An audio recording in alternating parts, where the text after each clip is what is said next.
Welcome to United Hour, your official Red Cafe podcast for all things Manchester United. I'm your host, Nick. And I'm Jamie. Yeah, seems like ages since we've last been here. That international break is finally over. Back into the proper Premier League stuff. We will, of course, be talking today about the Brighton game. We didn't make it easy on ourselves as usual, but still come out with the 3 points was the important thing. Just wanted to give a quick mention before we get into the match stuff about our theme tune, because we'd had a few questions about it on Red Cafe and from some of the listeners. You might have noticed that the theme tune that we've had for years and years has disappeared. And just to say, that is down to Spotify and YouTube, who've been hassling us about copyright and stuff like that. And yeah, we've had to change it basically. So yeah, Dave, our editing guy, came up with a nice new snazzy bit of music, which I like because it's a bit of a throwback to kind of Manchester baggy 90s soundtrack back there. And we've thrown in a bit of new commentary as well. But yeah, if you have any feedback about that, let us know, because we have cut down the thing and got rid of some of the classic commentary, but we can put that back in if everybody liked it. But yeah, give us a shout if there's any feedback on the theme tune. But yeah, blame Spotify, blame YouTube. They didn't like what we were doing. And yeah, a couple of people did ask, the music was Sissy Strut by the Meters that has disappeared. Anyway, back to the more important things about football and Manchester United. Like I say, been way too long since we've played a match. And yeah, last time out, Jamie, I think you were on the pod, I wasn't. And obviously we lost to Leicester City. So then to have to wait 2 weeks to play again it's felt like a lifetime, right? Yeah, it's always a kick in the teeth when you go into an international break having lost the last game. I mean, the international breaks seem to take ages anyway, but when you go into one off the back of a defeat, it just seems to last extra long, doesn't it? You kind of sit and stew over the result, over the performance for much longer than you normally would like to. But yeah, it was just good. It was just great to have football back on. I took very little interest in this international break. England, I keep half an eye on it, but I was barely bothered. I'm sure you were more avidly watching the Scots, right? Yeah, a mixed international break to say the least. The Austria game, to be honest, I expected more of Austria. I know they're meant to be pretty good in terms of the rankings. They've got some good players, and that certainly was the case, but I did expect more from them, and I was actually slightly disappointed that we drew 2-2 with them. I thought they were there for the taking a wee bit. And the Israel game, again, it was just one of those games you come away from it thinking we should have done a little bit better there. But 5 points, second in the qualifying at the moment. Obviously, we've got the Euros to look forward to, which is fantastic. But going into the next round of qualifying games in September, I think we've got our work cut out for us. We're away at Austria, we're away at Denmark. So, yeah, 5 points isn't bad, but it could be better. From a United point of view, McTominay was excellent pretty much through all 3 games. He got man of the match against Austria. He just dictated the play really well, helped get us on the front foot, just was a really strong presence in midfield. The Israel game was a bit difficult, I think that was more down to the team in the first half, but the second half he really stepped up. And then against the Faroe Islands, he was just moved back into defence, but again, a nice composed, strong showing from him. So, all right, yeah, I didn't know he'd gone back in defence. I thought he was just now playing back in midfield, so it was interesting to hear he's had a stint at defence. But yeah, I think a few people, when they saw the lineup today, were semi-surprised that he wasn't playing, because everybody kind of expects McFred nowadays. But I think he'd played like one of the most international minutes of any of our players in this break. So yeah, it wasn't a surprise to me at all. And the team kind of came out exactly as I thought we were going to have. I think the only kind of pre-match talking point was Ole going to stick with Henderson, or was he going to bring back De Gea? I mean, I know we had this chat last month, and I think it was Coleman and Imran both said, look, we expect him to stay loyal to De Gea and that he'll come back in. I was saying I really hoped he didn't, and that this was the time to switch to Henderson, and it looks like Ole has made that move, that Henderson is now firmly in possession of that number 1 starting shirt. But yeah, look, De Gea is still going to get matches as well, and wouldn't be surprised at all for him to play Europa League come midweek. But yeah, that's the kind of switch, because earlier in the season, of course, De Gea started all the league matches and Henderson was the cup keeper, and to kind of make that switch towards the end of the season, yeah, it seems like the right timing, and let's see how it goes there. Most of our players were obviously away on international duty. Not all of them had matches. There was some players who should have been totally fresh, though. Aaron Wan-Bissaka, Fred, Cavani, of the players who started, were players who were not going away.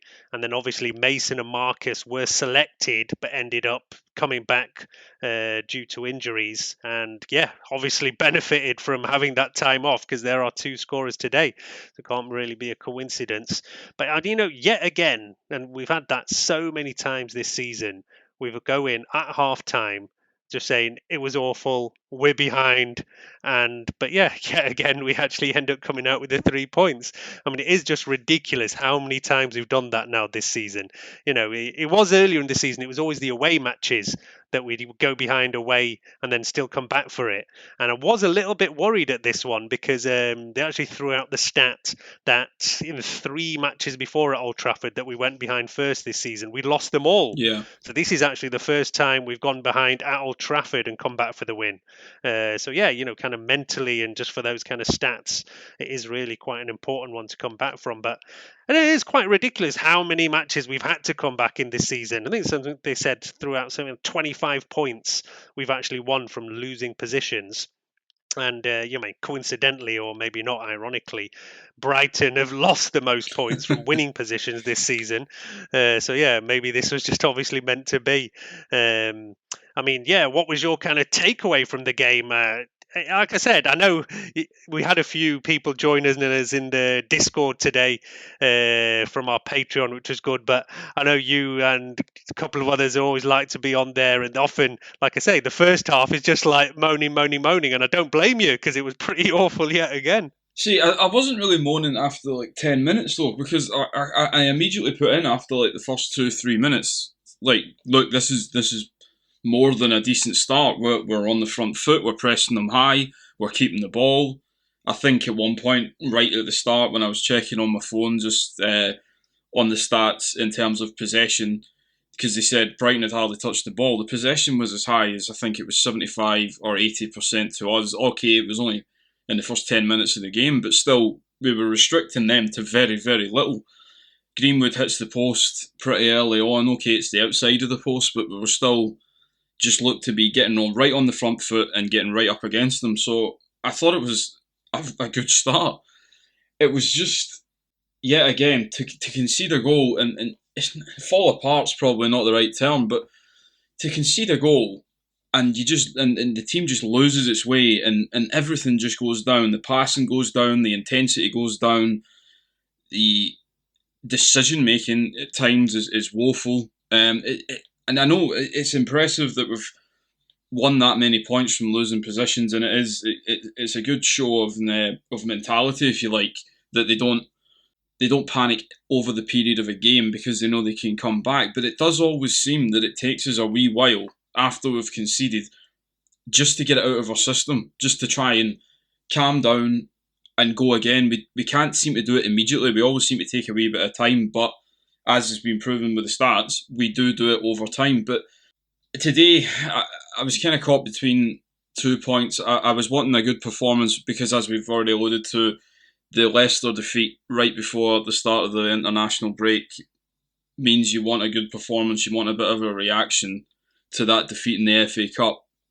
But at the same time, I was kind of thinking, well, before the game I was like, well, does it really matter? Surely all that matters today is just the win. With everybody dropping points yesterday and today, earlier on, it was a massive opportunity just to not make sure quite yet, but certainly be almost there of making sure of top four, possibly even second place. So it was just frustrating at half time to see that the result wasn't going our way. Brighton were actually playing quite well and causing us a few issues, to say the least. So it was just really frustrating at half time to see the score wasn't in our favour and the performance absolutely wasn't in our favour as well. So coming out of half time, you just knew there was going to have to be a massive performance second half, because, as I say, Brighton were actually playing well at that point as well. Yeah, they were. They absolutely deserved it. They'd had, even though, like you say, we had the lion's share of the possession, and it was pretty much Brighton's first attack that they scored off. Yeah. But yeah, maybe it was meant to be that Welbeck comes in there and scores. I mean, Who do you blame for that goal? I thought Aaron Wan-Bissaka was a bit kind of asleep there and should really be a bit more aware. I mean, it is a good cross, it is a good header, but it's still one that can be defended. I mean, you like Welbeck's coming through Wan-Bissaka and Lindelof. I mean, for me, there's more kind of blame to Wan-Bissaka for that one. And as I say, he's a player who has no excuses because he's had 2 full weeks off, not having been selected for England. So yeah, he's one of the kind of few who was in there who wasn't injured at all and will have had 2 full weeks of just training to get ready for this game. And so yeah, no excuses from him. Yeah, I agree. I felt we conceded possession very cheaply in the midfield at the start of that move, where it looked like the ref maybe got in the way of Fred, but however it happened, Pogba lays the ball off looking for Fred. It doesn't happen. Brighton win the ball. So it was a turnover of possession that was very cheap. They worked the ball out wide. And I think just from that point, it is a good cross. I don't think you can take anything away from the cross. And for me, it is Wan-Bissaka's fault. He's far too static. He can see exactly where Welbeck is for the entirety of that cross coming in.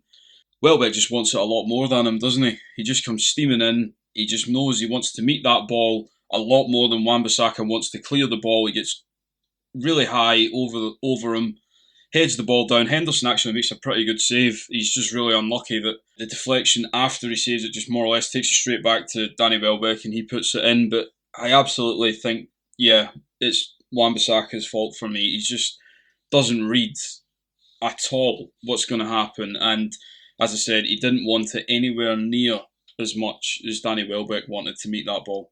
Totally. And we had actually the great stat that Nuff Cuts, one of our listeners who joined us on the Discord matchday chat, said that Welbeck became one of only, I think, 3 players, was it? Or was it 4 who scored against us for 2 different clubs? One of our ex-players. We hadn't quite actually worked out who those other players were, but one of them was Keith Gillespie, who actually scored against us for 3 different clubs after leaving us. I remembered his goal against us for Newcastle, but yeah, I was then reminded, yeah, he scored against us for Blackburn and Sheffield United. I can remember the Sheffield United one, actually. Now I'm thinking of it, I can remember that Sheffield United goal. That was the most recent. Yeah. I mean, yeah, obviously, yeah, for those who don't remember, Gillespie was the kind of make weight in Andy Cole's transfer when he came to us. Gillespie went the other way to Newcastle. He was kind of rated, but didn't do much, but always wanted to remind us of his kind of young talents when he came back to us. And if anyone out there knows who's the other 1 or 2 players who scored against us for more than one club after leaving us, then yeah, drop us a message or yeah, we'll research it and throw it out on the Twitter when we get a chance. But yeah, Welbeck, like I said, he did score against us for Arsenal, obviously, is the other club. I actually remember being quite sad when Welbeck left. I mean, I didn't know any time think he was the greatest player. But, I'm always sad when academy players kind of leave and always ready to give them a bit more leeway. And he was not the most like kind of gifted player, but always one of those really hard working forwards. And it was kind of injury really at the end of it that did him in. That's why he never quite developed. But yeah, it was Louis van Gaal let him go as well as several other players. And yeah, for me, I was slightly disappointed at the time.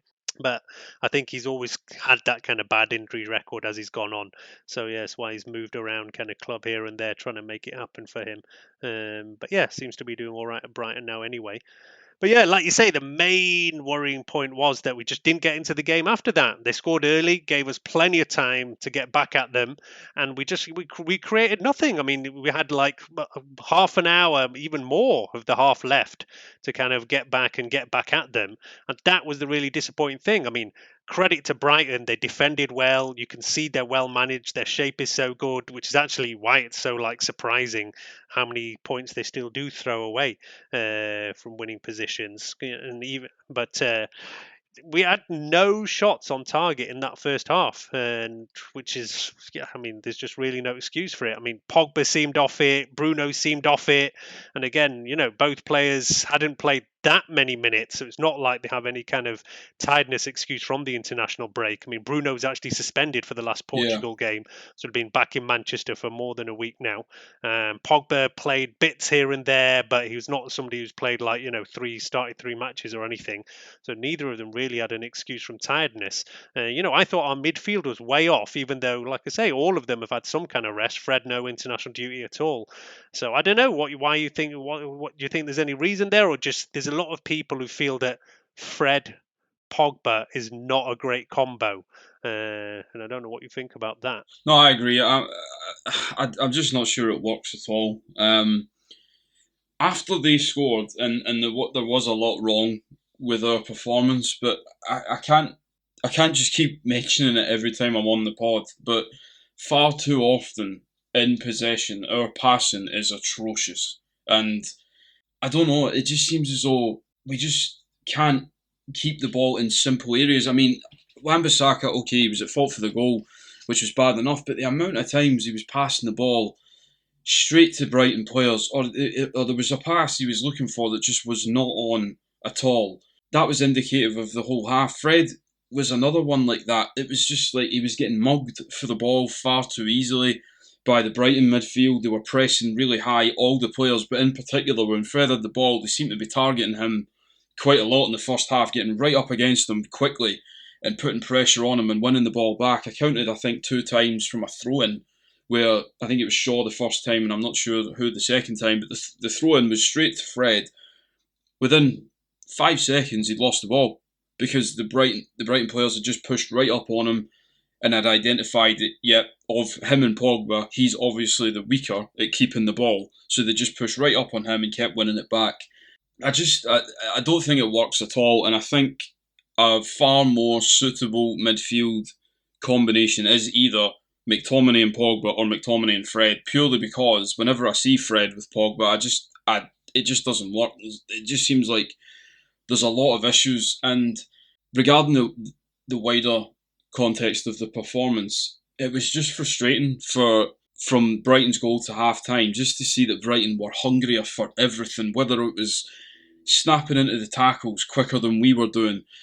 The amount of times they had a corner, we cleared it, we had a chance to break, but the Brighton players were running back to defend their box faster than we were actually moving the ball. It was every time it happened. It didn't happen once or twice. I think it was 4 corners or 5 corners it happened from where they didn't score, the ball was cleared, and there was like 6 Brighton players legging it past our players to get back and defend the box. We just seemed to be totally just ambling about with the ball, not really making any decisions, not trying to take the man on. It was just a weird performance in the first half. There was just no desire to really try and get forward and create chances. Everything was really static and in front of the Brighton defence. I mean, they did play well, Brighton, but we made it so easy for them in the first half. We weren't trying to move players about or anything. And regarding like certain players not playing or having time off, it's just unacceptable for me. As you say, Wan-Bissaka had 2 weeks off. I can't excuse most of his performance today just because there is no excusing it. He's had time off, he's had a rest, he's been able to keep training at Man United. He should not be one of the ones that's maybe struggling with fatigue or because he's travelled with an international team. Fred is the same. Pogba, at least you can say with Pogba, well, he was away with France, so he was still playing. That's the only reason I think McTominay didn't play, as you said earlier on as well, is McTominay wasn't playing because he played all 3 games for Scotland. That's it. He would be playing for me otherwise. So I just think moving forward, this experiment with Pogba and Fred in the midfield, I just can't see it continuing because it's becoming a bit of an issue now. Yeah, it is one that's a bit of a problem, and there is a lot of people who are not happy when we start that McFred partnership, but they are totally on the same wavelength, seem to work well together. We know it lacks creativity, and that always becomes a problem. And people are normally happier when they see Pogba starting and in a kind of central midfield position. But today, I don't think it was anywhere near one of his better games. But yeah, he does actually get an assist on the sheet. Although, yeah, I don't think he was particularly looking for that. But yeah, he does get an assist to his name from the match today. But yeah, certainly not a classic from him. The best thing was that and again, this match has so many things that we've talked about from the whole season. Like, one, that was sloppy and slow in the first half and end up doing much better in the second half. 2, Bruno It was just like giving it away, doing nothing, but then at the end becomes the absolute pivotal one that ends up winning us 3 points. I mean, I just don't know how many times we can keep doing that same thing. I mean, surely I don't know what is said at half time that is not said at the start of the game. Time and time again we see it, and then they come out second half, play much better, and end up getting, whether it's a draw or a win or whatever, getting some points from there. But I really don't know what Ole's saying at half time that he doesn't bloody say at the start of the Yeah, I game. know. It's really just a weird one. But yeah, like I say, time and time again we see this. The real positive from it is obviously that this team mentally will always feel that they're not beaten and always feel that they can come back into the game, which is great from their mental perspective. But you would like that now and again we just run out with an easy win and not have to be chasing it time and time again from behind. No, I totally agree. Yeah, it absolutely is a good mark of character, of belief, if you like, that the amount of points we win from losing positions shows that the players clearly feel that even if they go a goal down, they'll come back into it in some manner. But as you say, why does it always seem to take an absolute rocket at half time from the manager just to get the team back to normal and playing again? I don't understand. And today was a little bit different purely because I genuinely feel it was only 10 minutes old, sure, but the first 10 minutes were really good, and it's literally Brighton's first attack, they score.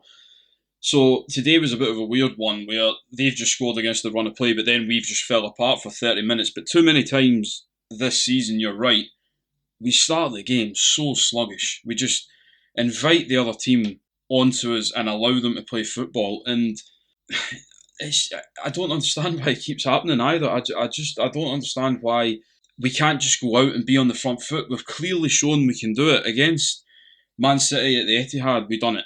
We were excellent for that game, and it was right from the off. We were right in their faces, and we were playing the same way we play in most second halves. We played like that for the entire game, so we have shown we can do it for the entire game. I just don't understand why in certain games it doesn't happen, or we start well, concede, we're then really poor for maybe the rest of the half, come back in at half time, get a rocket from the manager, go out second half and be much better again. Surely the players must have it within themselves, just to kind of compose themselves. Even if we do concede a goal against the run of play, just compose themselves immediately. Just go back to doing what you were doing before they scored.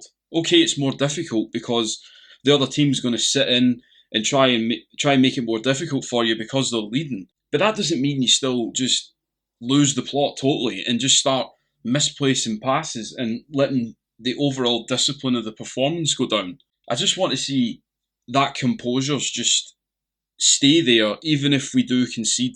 Because, as I say, the start of the game was all right. What was worrying for me just was from the goal to half time, we were so off it, it was untrue.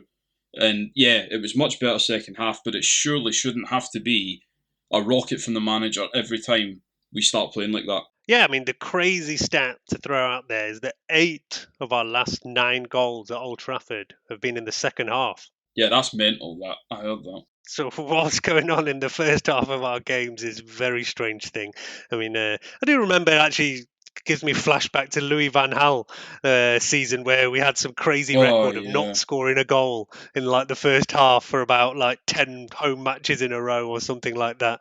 I don't know what it is. And of course we've had this earlier in the season where we talked about how our away record was so much better than our home record. I mean, lately we've done much better in that regard and it's more kind of even, but yeah, it is still a bit of a thing. And yeah, some people put it down to COVID, lack of fans and that kind of thing, which yeah, definitely does play some kind of impact. But like you say, it's a bit difficult to explain how we still keep doing this, coming from behind, not doing much first half but doing it the second half. But yeah, look, like I say, in the end we have done it, and that's the important thing. we always like to maybe have a look at XG as well to see how fair was it. And in the end, we're at 1.75, Brighton at 1.4. So yeah, really suggests that a draw was a fair result and that we've kind of nicked it. We are slightly ahead of them. Brighton had a couple of other chances, not that many, but yeah, they did have a couple of other openings. They did have a pretty big one just before half time. I don't know who the player was for them, but they kind of dropped to one of their players just at the edge of our box from a corner, I think. And it was just one of those, the guy just had to side foot it back into the far corner and he put it wide. And I kind of messaged our chat just to say that was a massive chance that should have been 2-0. It was literally the guy, just all he has to do is just pass it into the far corner because everybody in our defence and Dean Henderson had just been caught still. The guy just had to pass it in, and that was a big chance. And Steve Sidwell said after the game that if that one goes in, or the chance for Welbeck, I can't remember what one he was alluding to, but there was another chance for Welbeck I remember in the game.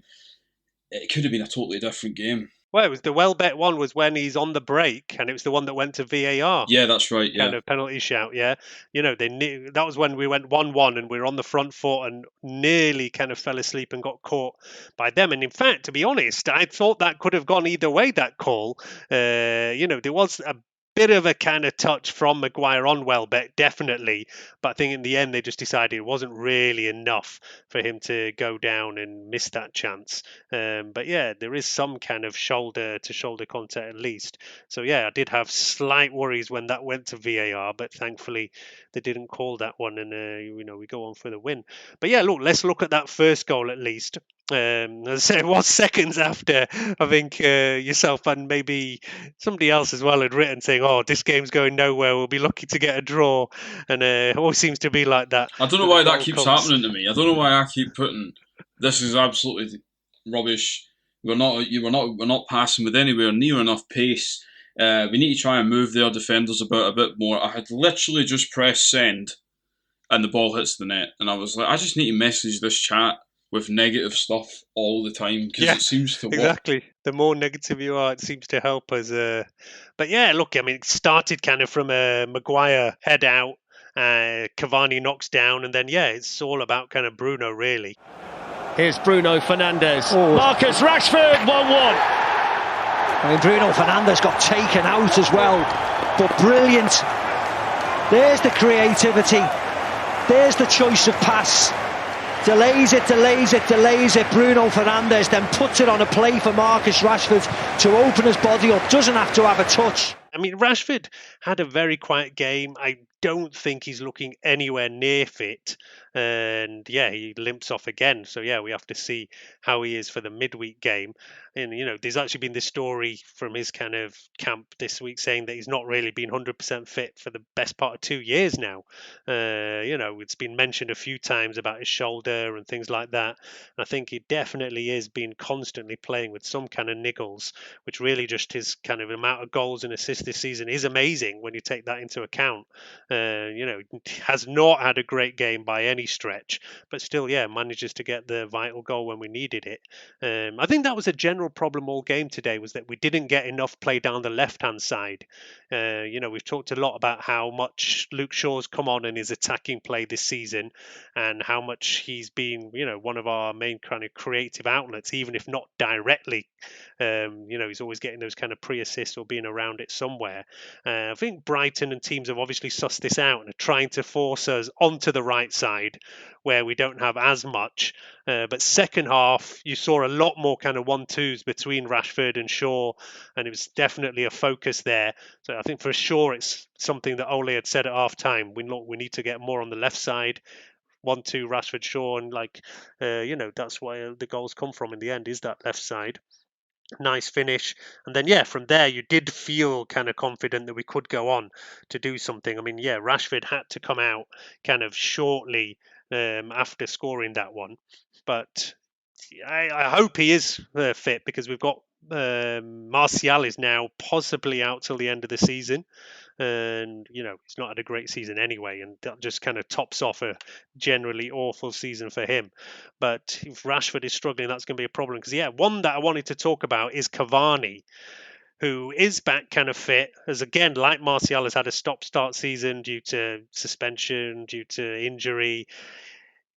He's not had a great game today. He's barely been in the game. In fact, he's only, looking at how many touches and all, he's only had 17 touches on the ball all game, which is like by far the least, even like half of anybody else, and just doesn't seem to be on the same wavelength as everybody. Earlier in the season, I said, look, it's just going to take him a bit of time to work out how he's going to play with the rest of our attack. But I don't know, it just doesn't seem to be happening that much for him.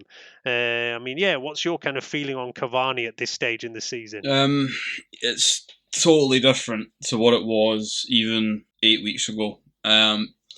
Around about 8 weeks ago, 10 weeks ago, I was like, yep, this is exactly what we've been missing. Somebody up front who's a focal point, who can bring the ball in, allow others to play off of him, a good presence in the box, because you've seen he scored a couple of headers for us, and even when he doesn't score, he's just generally a threat in the air, and that's good. But I just think continuous injuries, continuous niggles where he's missing games is just really starting to impact him having a run in the team. And today, I know it was difficult for him because he only had 17 touches, but genuinely that was just a pathetic performance, really. I know we didn't play well in terms of trying to get the ball into the front, but I always feel if you're going to be doing that as a striker, you need to try and do a bit more to affect the play. And even at times when he did kind of go looking for the ball, I counted 5 times in the first half where either he won the ball or put in a good tackle, and then he just passes either straight out of play or straight back to a Brighton player. He conceded possession so cheaply. He wasn't even like he was conceding it because he was looking for a dangerous pass like the way Bruno or Pogba does. It was just in general terms of keeping possession and just trying to play it to somebody. It was just so poor. But I don't want to put too much on it for being anything other than he has started to get a run of injuries that are keeping him out of games. And at that age, okay, yeah, he's still fit as anything, but I can't see how an older pro won't take a run of games just to get back to normal, if you know what I mean. So I think we might see better of him if he was to play, say, the next 2 games. And looking at the possible injury to Martial for the end of the season, we don't know how Rashford's going to be come Thursday and next week. Cavani is probably going to get the next 2 games just purely because the numbers are starting to dwindle a little bit for who we've got available. But in terms of the longer scheme of things, I'm not so sure I would be offering him a deal next year, just purely because I'm worried about the amount of injuries he's starting to pick up. Yeah, I'm kind of in more or less agreement with you there. His injury record has been an issue this year, and it's also part of the reason why he's not had enough game time to try and get on the same wavelength as everybody. At the same time, I find it a bit difficult to blame him for having so little touches in the game. Yeah, I know what you mean. It means that, he's feeding off nothing. It's the balls aren't coming into him. And his passing, if he has giving it away a bit, but not really anything too crazy for a centre forward. He's at 75% passing accuracy, which is pretty normal for kind of centre forward play. And we have to actually be fair to him that for our equalising goal, it is actually a layoff from him to Bruno, and then Bruno does the assist. So he has had his kind of vital part in the game there, even though, like I say, you're just not really seeing enough of him, and that is becoming a problem. But I probably as well would say that I will not be that upset if he decides to move on. There's been a lot of stories saying that maybe he's not he's happy, homesick yeah. and thinks it's. I don't think it's about not. It's being not. happy. It's not so much it's not just, being happy at Man United. I just mean if not happy. I think, in fact, too much was made of that. There was a lot of absolute nonsense that went out on Twitter of mistranslations and things like that, of things that had been said, where it was made out that he was like, well, it was his dad actually who did some interview, that he was criticising the club or something, and it was all nonsense. But I think it's more about the fact that maybe he just feels he's at that age now where he's ready to go back to finish his career career in South America, be closer to family and stuff like that, which I don't begrudge somebody at all. Apparently, he nearly did it in the summer already after leaving PSG, but decided to have one more go at playing top level football. But yeah, if he decides to move back and play Argentina, Boca Juniors has been a big link for him, then yeah, I wouldn't begrudge that at all. I think that maybe we do need to be looking at more long-term options. And purposely, Greenwood is the one that we do want to see playing up front more. Today he moves into that centre forward position and gets the winning goal. And great to see a diving header. I know there was some chat again in our Patreon Discord about how few times we see diving headers nowadays. Big favourite of somebody. I think somebody in there had said that, yeah, I prefer to see a diving header than an overhead kick. Yeah, I think that was one of the guests on the discussion. But yeah, I know what he means, because it is a dying breed of a goal, a diving header, and it is good just to see a young guy like Greenwood just getting his head on that good diving header style. I mean, I kind of put it in the chat when I think the RVP won against Spain, and you're like, yeah, that's one of the best, but a bit more older than that. I remember one in 2004, it was Henrik Larsson for Sweden, scored a diving header, and when they come off, they look brilliant. They do look good. Yeah, and my classic, when I think of diving headers, I immediately picture Mark Hughes diving in for an equalising goal against the Scousers. I'm not going to try and guess at what year it was, but yeah, sometime in the 90s. That's what I mean. Those are the classics coming in for those. Yeah, but like you say, it is a bit of a kind of dying art, and I think it's also a part of the fact that kind of style of centre forward and all in general goes missing. So many players have false nines nowadays and wide forwards, and even it seems to be a bit like how we often play. And that kind of proper, just Ole said it before, the break your nose centre forward, the one who's looking to stick his head in anywhere. You don't see it that much anymore, and a lot of teams just don't really play to that style. And Cavani is obviously that kind of centre forward, and maybe we're just not set up to play to his strengths. So yeah, it will be interesting to see. But yeah, I think we're both kind of in agreement that he's done his part this season and helped us out. And Ole post-match did actually mention as well, he kind of gave a bit of credit to Edison for Greenwood's goal. Saw that, yeah. And he said, Mason is kind of learning off him on how to do that kind of thing. And, that side of it is brilliant, that somebody with so much experience can rub off on the likes of Greenwood and Rashford, who are still obviously young strikers, and they can learn from him while he's still around at least. So, yeah, let's see where he goes. His goals output. The world nowadays is so onto stats and assists and goals and this and that. But the boy has played fantastic the last 2 or 3 months. He's really matured. He's really come on today as well. Takes the ball well, links the ball well, takes people on, hits a post. One is over the bar. And if he keeps learning, keeps improving, he'll score loads of goals. We know that. He's a lethal finisher.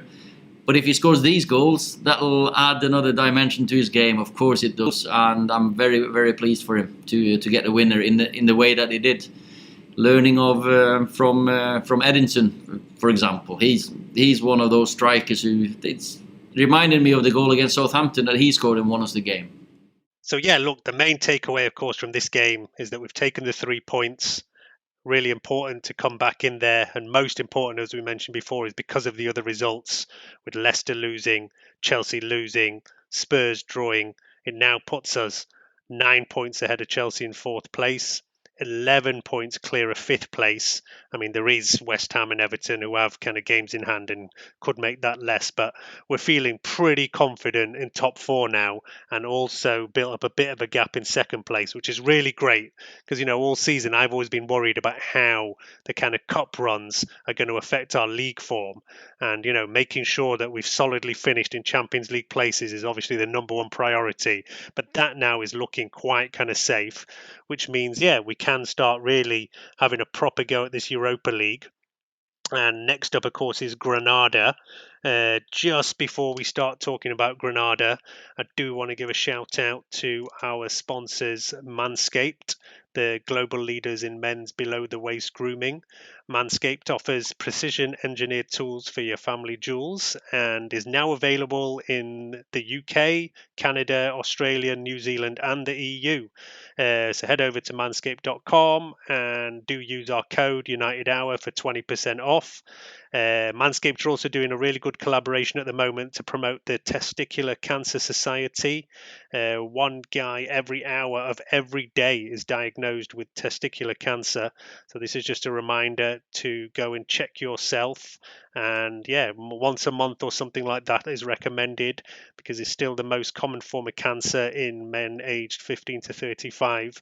So yeah, a really good initiative from Manscaped to promote that, and a cause that we're happy to promote. So as I say, Manscaped give you those tools for dealing with your down below, and while you're down there, check out for lumps, changes in size or anything like that, and if there's any issues, get right onto your doctor straight away.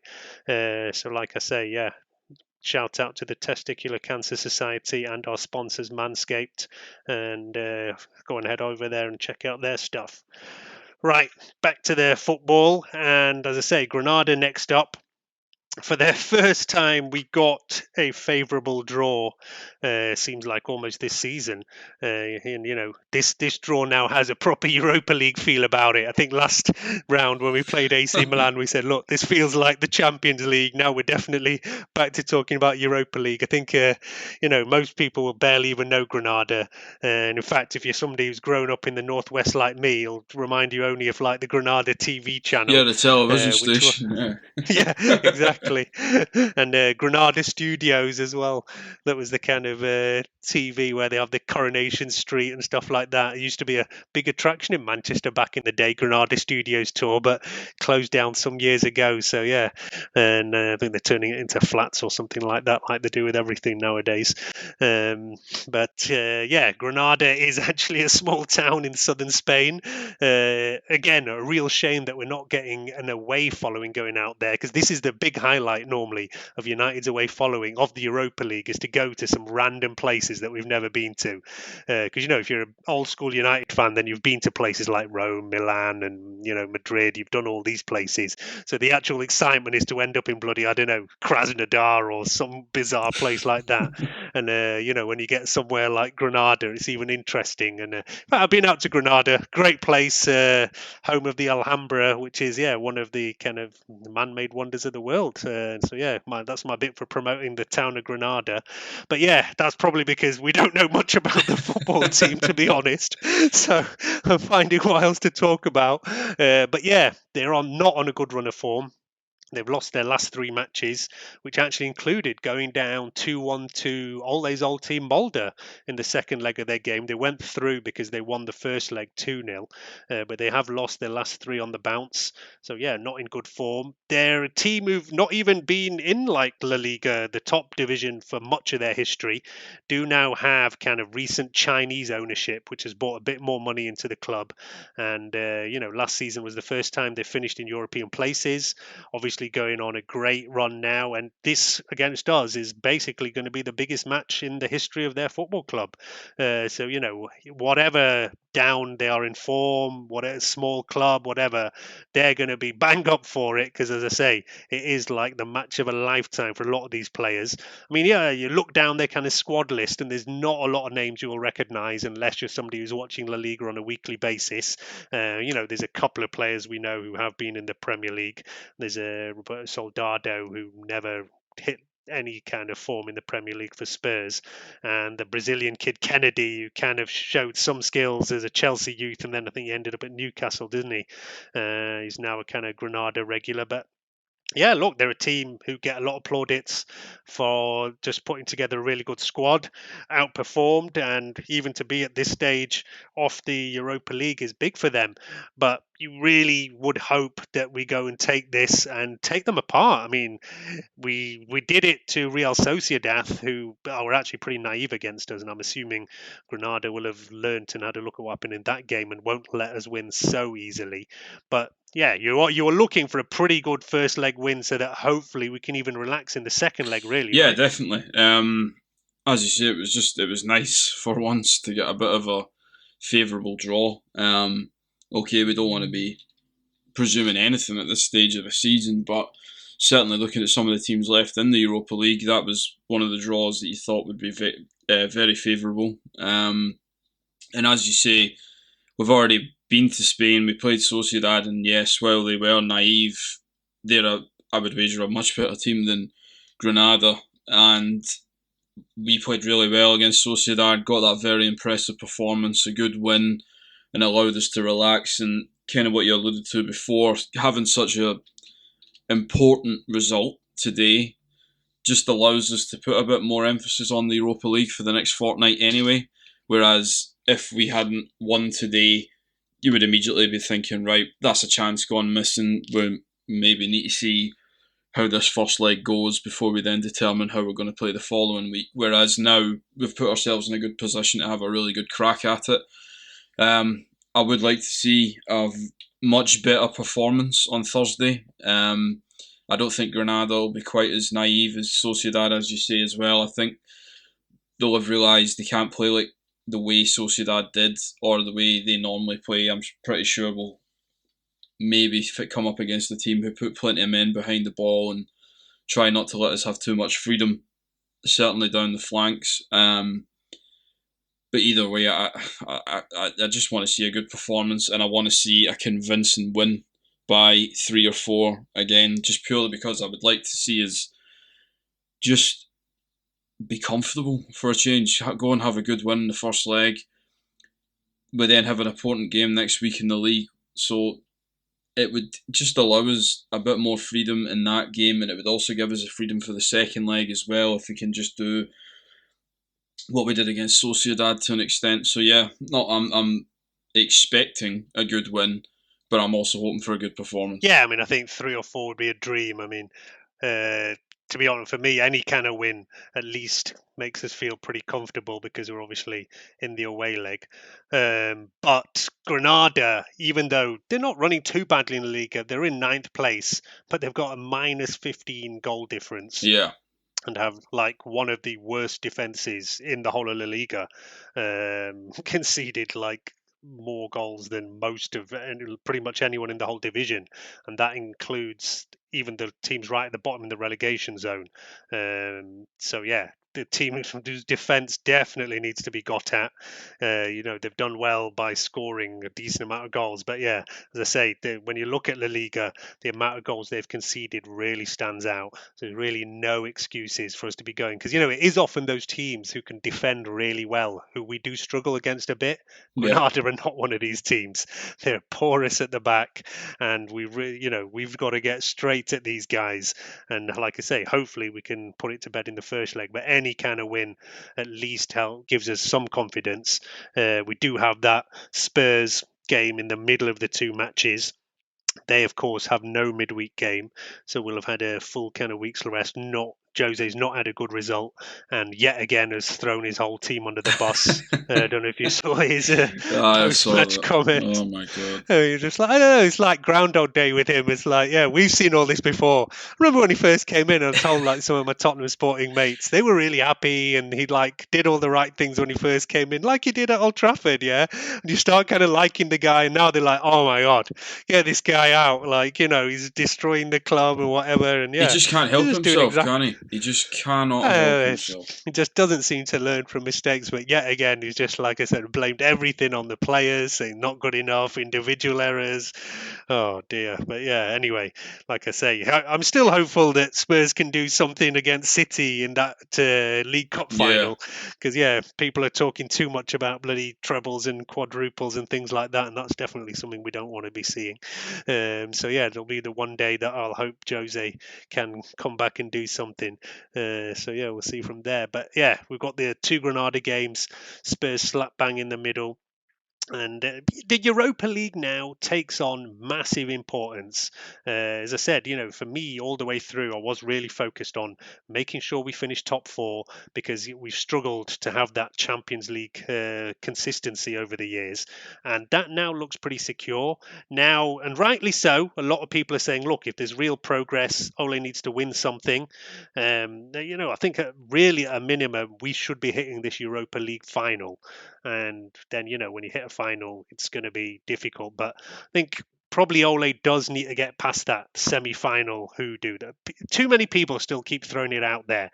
I always get annoyed at the amount of anti-Ole stuff out there, but it is a legitimate gripe that so many semi-finals we've not managed to get through with him. And this year in this Europa League, it is all falling to a place where he really needs to go that one step further minimum, and ideally 2 steps to really shut up all the doubters. There's a lot of talk now about Ole's contract extension. Should he be getting one? Should he not? I mean, I think I've been pretty clear for a while. My feeling is that he should get a contract extension because I'm happy with how things are going. I think there is progress in the team. I think the way the squad is building is good. But yeah, he is still just lacking that kind of trophy. I mean, how do you feel about the Ole contract extension? I think for me, even the talk about it, I just thought was a wee bit too early. I would have waited until the end of the season, but I think if you finish second and with the result today, the top 4 is more or less looking secure. We've got a healthy lead on Leicester, which is good to see as well.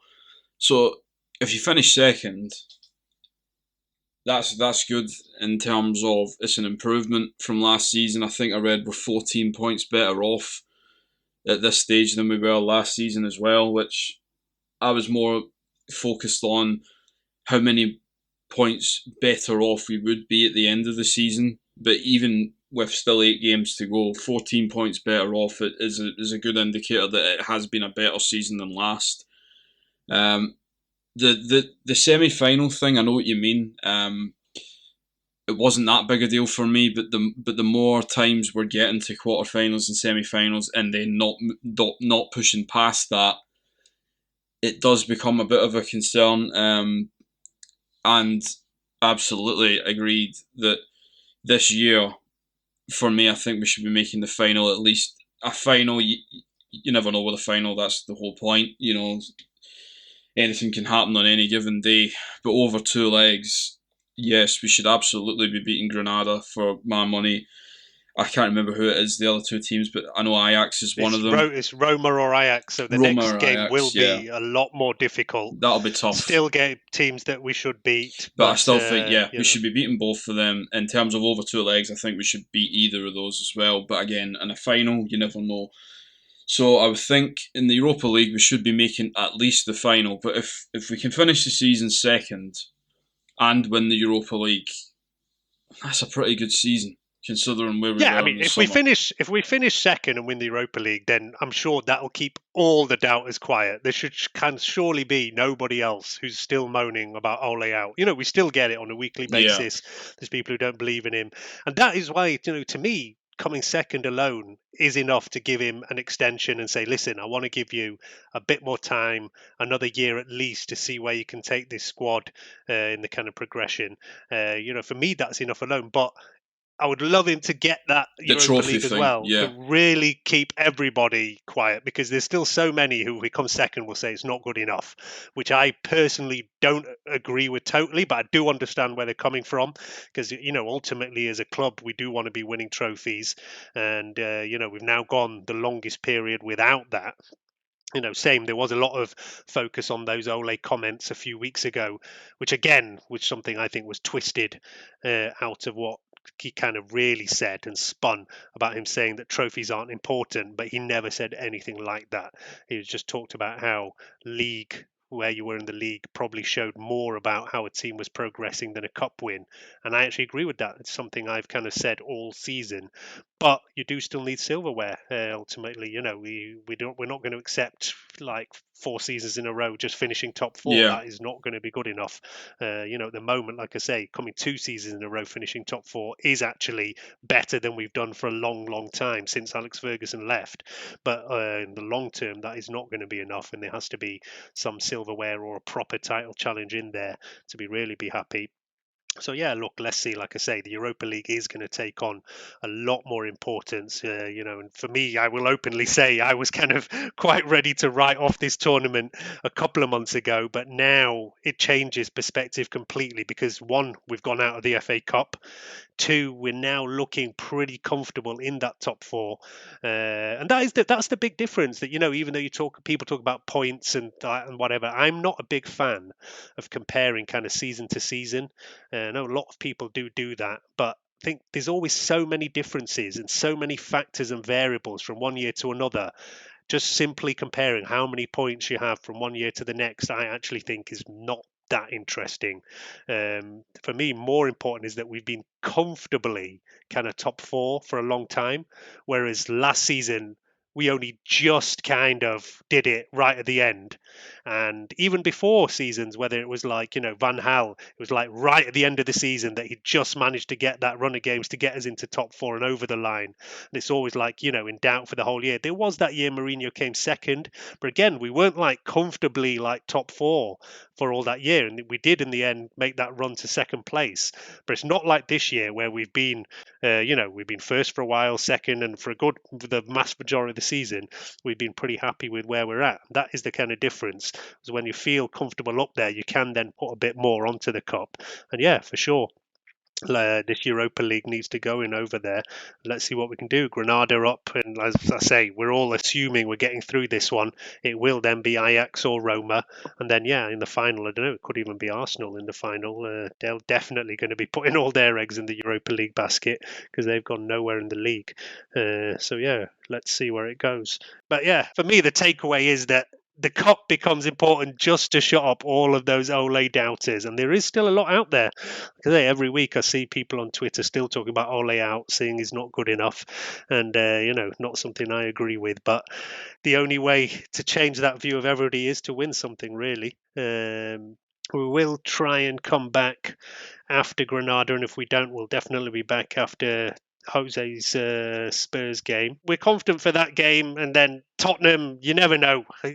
Playing Jose is always a difficult one, right? Yeah. And I think he always still sees us as somebody who wants to get one over. And we do need to get some kind of retribution for that awful, awful result at the start of the season. I still feel that, not enough was made of Martial getting sent off unnecessarily. And, we talk about how bad Martial's season came. And I really think that it all went downhill from that day. He got sent off and his whole season's been a write-off from that day, really. But yeah, we need to get one back on Jose for that day for sure. Yeah, definitely. I don't know. That the more I think about it, I agree with what you've said on a few different pods, that you just see, looking back at highlights of that game and games from the start of the season against Palace, against Brighton, even against Arsenal, not having the pre-season absolutely killed us, playing right into the end of August, hardly giving the players a break. They then come back. We start the league season later than Spurs themselves, and then you could just see we really struggled for a couple of games at the start of the season to get any sort of rhythm. As you say, Martial gets sent off, and that probably has affected this season because he's just not hit the ground running at any point this season. It's been so stop-start between injuries, form, what have you. It's just been really difficult for him. And yeah, more than anything, just to kind of show that 6-1 was just a complete one-off, it would be brilliant to get a result on Sunday against Spurs. I really hope we win on Sunday. So yeah, we'll definitely be back after that game, and you may well hear us after Granada. It's always kind of difficult for us to record. You get those late midweek games, and trying to record and get it turned around before the weekend. But yeah, we are trying, and I hope everybody appreciates that we have been doing a lot more output this season. Shout out again. Do please go and hit us up on the Twitter, on Instagram, our main two kind of social media. I mentioned a couple of times the Matchday Discord, which is there for our Patreon backers. So yeah, if you want to get involved in that, it's only like £1 or $1 or €1 or whatever a month, and you can come and join us in our Matchday chat over on Discord, and you will also get some extra content by the end of this month over there. We also have the Instagram account, so if you guys want to listen to little clips or see some of the quotes that David's been putting out on the Instagram page, check out United Hour at Instagram as well. Yeah, definitely. Traditionally, Twitter's always been our main kind of social media. But yeah, we have done a little bit to focus on Instagram this year. We do also have YouTube and Facebook, but they're ones that we've not spent a lot of time on, and maybe it is something we need to spend a bit more time on. One day you might see us come on video on YouTube. It's something we've talked about a lot and never got round to doing, but I think one day we will reveal ourselves. Although actually, yeah, if you go and check out our new kind of homepage over on the Sports Social website, you can see some of our pictures over there if you've wondered what we all look like. And there is currently some good work being done by friend of the show Damien, who's putting together a brand new website which will be found at unitedhour.com, and you'll see even some of the guests and everything who've come on recently will be throwing some face pics on there. So yeah, go and check out over there and you can decide whether we have faces for radio and you'd rather not see us on YouTube, or we can be back over there. I think that's enough plugging of various things for now, and we will see you back next week. Good night from me. Good night, troops.